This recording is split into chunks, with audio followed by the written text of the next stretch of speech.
Zoom, इसको देखो। Zoom, इसको देखो। लगता है पैचअप करना विवेक ओबरॉय की आदत सी बन गई है, शायद मजबूरी भी है। अब क्या करें, इंडस्ट्री में विवेक के दोस्त कम और दुश्मन ज्यादा जो हैं। तभी तो आजकल विवेक अपने सभी दुश्मनों से पैचअप करते फिर रहे हैं, फिर चाहे वो राम गोपाल वर्मा हो, सलमान खान हो या फिर बच्चन परिवार।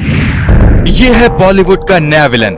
जरा पहचानिए इस चेहरे को। पहली बार में शायद आप न पहचान पाएं, लेकिन अगर गौर से देखें तो जरूर आप पहचान जाएंगे।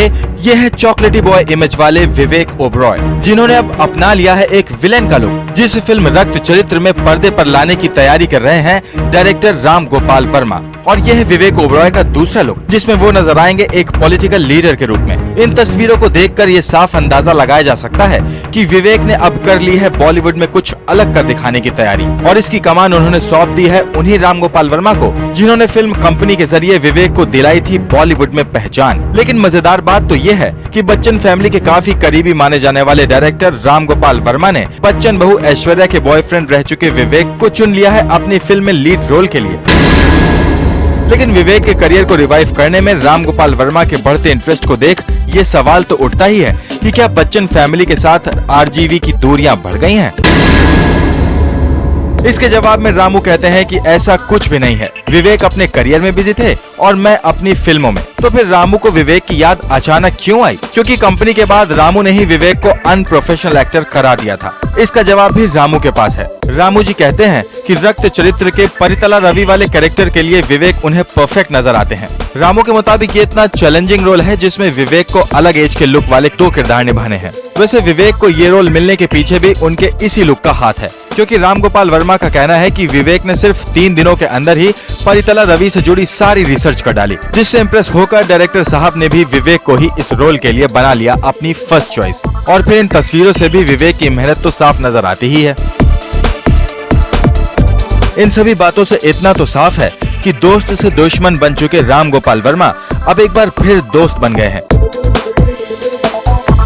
वैसे सिर्फ आरजीवी की ही नहीं, बल्कि विवेक की इन दिनों यही कोशिश है कि इंडस्ट्री में उनके जो भी दुश्मन हैं, उनसे वापस दोस्ती की जाए। विवेक ने ऐश्वर्या के चक्कर में सलमान खान से पंगा ले लिया था। वो प्रेस कॉन्फ्रेंस तो आपको याद ही होगी, जिसमें विवेक ने सलमान पर उन्हें धमकाने का आरोप लगाया था। उसके बाद तो मानो सलमान और विवेक जैसे एक दूसरे के सबसे बड़े दुश्मन ही बन गए हों। लेकिन जल्दी विवेक को एहसास हो गया कि तालाब में रहना है तो मगरमच्छ से दुश्मनी मोल नहीं ली जा सकती। फिर क्या था, एक अवार्ड फंक्शन के दौरान जब विवेक स्टेज पर परफॉर्म करने आए तो सलमान भी उनके सामने मौजूद थे। विवेक ने भी इस मौके का फायदा उठाते हुए सलमान से हाथ जोड़कर माफी मांग ली। लेकिन अफसोस, विवेक की ये कोशिश नाकाम साबित हुई और सलमान ने उन्हें माफ करने से साफ इनकार कर दिया।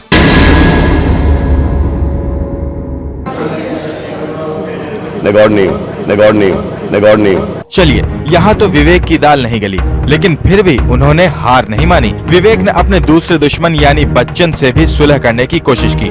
ऐश्वर्या ने जब विवेक को छोड़कर अभिषेक का हाथ थामा और दोनों शादी के बंधन में बंध गए, तब विवेक और बच्चन के रिश्ते अपने सबसे खराब दौर में पहुंच गए थे। लेकिन विवेक ने इस दुश्मनी को दोस्ती में बदलने के लिए एड़ी चोटी का जोर लगा दिया। विवेक पहुंच गए अमिताभ बच्चन की मां तेजी बच्चन के अंतिम संस्कार में, जहां वो अभिषेक और ऐश्वर्या से भी मिले। लेकिन यहाँ भी विवेक को सफलता नहीं मिली।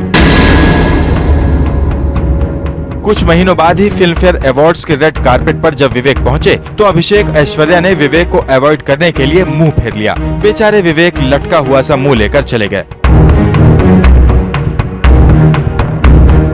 यानी एक बात तो साफ है कि विवेक अपनी लंबी चौड़ी दुश्मनों की लिस्ट को कम करने में कोई कसर नहीं छोड़ रहे।